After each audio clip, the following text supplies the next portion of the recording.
Il y a 21 ans, la saga a commencé et il y a 14 ans, la saga se clôture. 3 films, 3 méchants différents, un héros au milieu de tout ça. Bonjour et bienvenue à tous, j'espère que vous allez bien, c'est Lloyd et c'est un plaisir de vous retrouver pour cette nouvelle vidéo. Dans cette vidéo, on va parler d'une des trilogies de super-héros que tout le monde connaît et que tout le monde aime. Alors avant de commencer, je vous fais un petit message pour vraiment la canicule. Je sais, j'ai déjà fait un short dessus, mais c'est vraiment très important. Donc, avant de commencer la vidéo, mettez pause, n'hésitez pas à mettre pause, à aller chercher à boire, un mini ventilateur. Vous avez remarqué, j'ai un nouveau poster, Spider-Man Across the Spider-Verse, c'est Spider-Punk dessus. Voilà, bien sûr, il y en aura d'autres aussi, parce que j'aime beaucoup les posters. Ouais, je sais, ça se voit un peu. Donc bref, installe-toi confortablement, ça, tu vas passer un bon moment, et c'est parti pour la vidéo.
L'histoire de Bruce Wayne, que ce soit dans cette trilogie ou dans l'univers du cinéma et des comics en général, est connue de partout. À 8 ans, ses parents décèdent sortant d'un théâtre. Ils se font braquer puis tuer. La scène du collier, je pense que tout le monde la connaît. Les perles qui tombent par terre. Le père de Bruce, Thomas, qui meurt devant lui. Mais ses parents n'étaient pas n'importe qui, ils dirigeaient Wayne Enterprise. Ça va être très important pour ce Batman-là, Wayne Enterprise. Enfin, pour ce Bruce Wayne. Bruce Wayne qui est interprété par Christian Bale dans cette version. Christian Bale, c'était incroyable Christian Bale. Christian Bale, vraiment, c'est mon préféré Batman. Après, j'aime bien aussi Robert Pattinson et même Michael Keaton, je l'ai trouvé stylé, mais moins bien sur l'échelle planétaire. Ils sont moins connus et moins importants que Christian Bale, voilà. Donc voilà, son histoire vraiment est connue beaucoup. Après, quand il est plus âgé, il décide d'aller venger la mort de ses parents, sauf que quelqu'un d'autre tue l'assassin des parents de Bruce. Donc il part, il va en tôle, il finit par être libéré, je me souviens plus exactement de comment ça se passe. Il rejoint la lutte des ombres où il découvre Ra's al Ghul, interprété par Liam Neeson. Bon, Ra's al Ghul, il sait pas encore que c'est Ra's al Ghul, il pensait que c'était quelqu'un d'autre. Mais passons, il retourne à Gotham et dit à Alfred, je veux être un symbole, je veux être un héros, je veux sauver les gens. Il demande de l'aide à Lucius Fox, interprété par Morgan Freeman. Oui, et d'ailleurs, Alfred, interprété par Michael Caine, j'ai oublié, je suis désolé. Donc voilà, il demande de l'aide à Lucius Fox. Et il a du coup des gadgets, un masque, tout ça, et il devient Batman. D'ailleurs, je vous laisse la scène où il dit « Je suis Batman ». I'm Batman.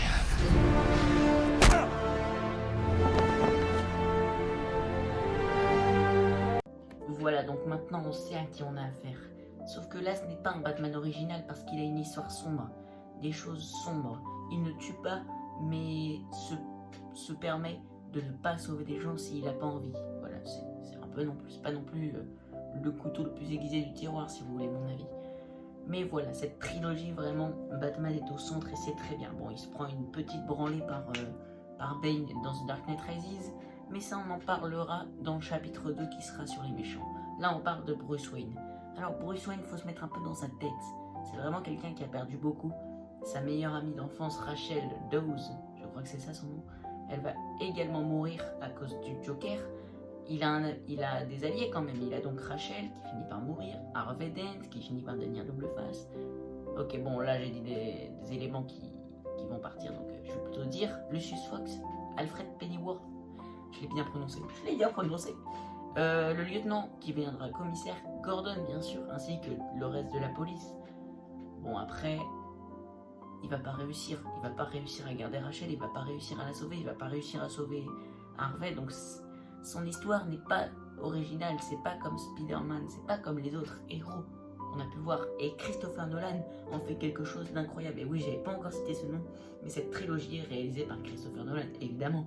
C'est pour ça qu'on parle du génie de The Dark Knight, parce que Christopher Nolan en a fait quelque chose de vraiment génial. Et ça nous mène tout de suite au chapitre 2, les méchants. Alors, dans le premier, les méchants sont Ra's al Ghul et l'épouvantail. On va commencer avec eux. Ra's al Ghul, c'est Liam Neeson. Il est vraiment exceptionnel, mais il n'a pas un costume, il n'est pas aussi poilu, entre guillemets, comme dans les BD, mais il est vraiment bien interprété et bien mis en œuvre. Son histoire est cool, et son lien avec Bruce est stylé, très stylé même. Vraiment, c'est un méchant qu'il faut respecter. Ensuite, l'épouvantail, interprété par Cillian Murphy. J'ai complètement oublié son vrai prénom, on va dire l'épouvantail. Alors au début, c'est quelqu'un qui travaille avec Rachel, on ne le présente pas comme un méchant. Et après, quand Falcone est arrêté par Batman, il va l'interroger à Arkham. Arkham, c'est incroyable. S'il y en a des jeux, c'est vraiment trop bien. Il va l'interroger et on découvre ce qu'il veut. Il met de la toxine, ça le fait remonter les peurs de Falcone. Il en met aussi à Batman. Du coup, il a peur des chauves-souris, Batman. Oui, c'est Batman, il a peur des chauves-souris. Totalement. Voilà, donc lui, il s'allie à Ra's al Ghul, il est un peu mis sur côté vers la fin du film Batman Begins de 2005, c'est un peu flou quand même. Ensuite, en 2008, besoin d'un seul méchant, non, deux méchants. On a le Joker et Double Face. Mais là, le Joker, faut qu'on en parle. Heath Ledger, mon pain, on sait même pas comment il s'appelle, on n'a rien de lui. La scène d'intro est mythique. Et quand il dit... bon, je vous laisse la scène. What do you believe in? I believe whatever doesn't kill you simply makes you... stranger. C'est un méchant épique. On ne sait pas vraiment d'où viennent ses cicatrices parce qu'à chaque fois, il change de version.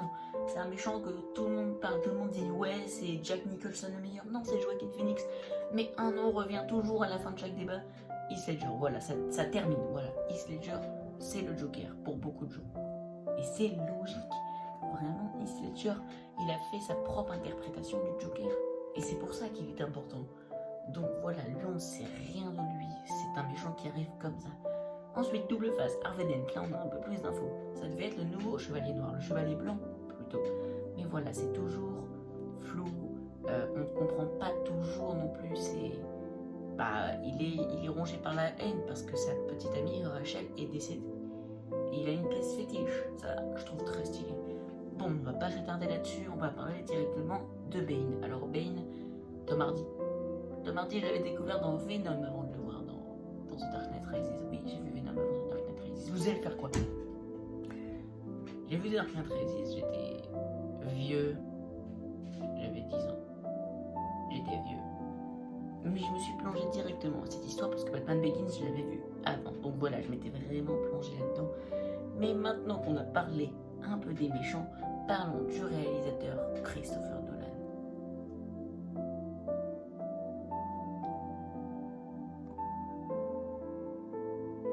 Alors Christopher Nolan, il a repris tout son budget de Inception.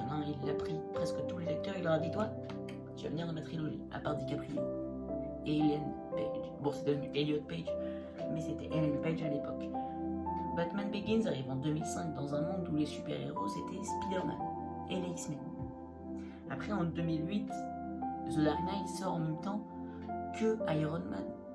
Tu as un VS qui fait que tu sais pas vraiment qui tu préfères, même si, vu que là c'est 2 milliardaires, 2 gens riches, 2 gens, je suis méchant, 2 personnalités riches que tout le monde connaît, tu prends ça plus super-héros, et Christopher Nolan fait quelque chose d'incroyable. Christopher Nolan c'est un révolutionnaire. Son film L'Odyssée, là je sais pas si je vais aller le voir, mais il a l'air cool. Tenet, je l'ai pas vu, Inception je l'ai vu, et c'est tout. Ouais, c'est tout. Mais Christopher Nolan vraiment c'est un visionnaire, c'est quelqu'un de magnifique. C'est un génie, un réalisateur qui mérite ce qu'il a eu. Et oui, je ne parle pas très fort, c'est vrai. Donc vraiment Christopher Nolan c'est quelqu'un d'exceptionnel. Il faudrait une vidéo entière pour Christopher Nolan, mais j'ai pas trop le temps, c'est faux. J'ai surtout pas ça de prévu là, c'est sur Dark Knight. Quand il décide de faire Batman, il ne lui faut pas un DiCaprio, il ne lui faut pas quelqu'un qui ne fait pas briser, quelqu'un qui fait riche sur tous les points, il lui faut Christian Bale. Et Christian Bale, c'est un acteur magistral, magnifique, beau, allure, avec une allure, mais il est un peu mystérieux. Il change tout le temps sa physique pour ses rôles, et c'est ça qui le rend parfait, presque parfait. J'abuse un peu. Il n'est pas parfait, mais voilà, le génie de Christopher Nolan pour faire cette trilogie, il est connu de partout, son génie. Et personne ne l'interprète vraiment encore aujourd'hui. On a eu Jon Favreau pour faire Iron Man, on a eu les frères Russo pour les 2 derniers Avengers. Mais Christopher Nolan, c'est un des réalisateurs qu'on ne fait plus. Il s'est inspiré de Spielberg. Non, même pas. Voilà. Et ça nous mène à la dernière partie de cette vidéo, la conclusion. Voilà donc The Dark Knight, vraiment, c'est une trilogie qui est incroyable. N'hésitez pas à aller la voir, elle est sur Netflix. Bon, elle va partir sur Netflix, Prime Video, et elle est pas sur Disney, logique. Enfin, jusqu'à ce que Disney rachète d'ici, évidemment, ça peut arriver, très très probable. Voilà, ce génie-là, il faut pas le retirer. Batman, au cinéma, pour beaucoup, c'est Christian Bale. Pour beaucoup, ça peut être Michael Keaton, Val Kilmer, George Clooney, Ben Affleck ou Robert Pattinson. D'ailleurs, Robert Pattinson, son film est long, mais incroyable. Allez voir. Voilà, donc c'est la fin de cette vidéo. Merci à tous de l'avoir suivi. J'espère qu'elle vous a plu. J'ai galéré à la faire. C'était Lloyd, c'était un plaisir de faire cette vidéo avec vous. Like, abonne-toi, partage, active la cloche, ça fait très très plaisir. Et commente, parce que j'ai pas beaucoup de commentaires, donc commente aussi. Allez, à bientôt. Et en fait, si ça marche, c'est parce que Batman c'est pas un héros. Parce que ce n'est pas un héros.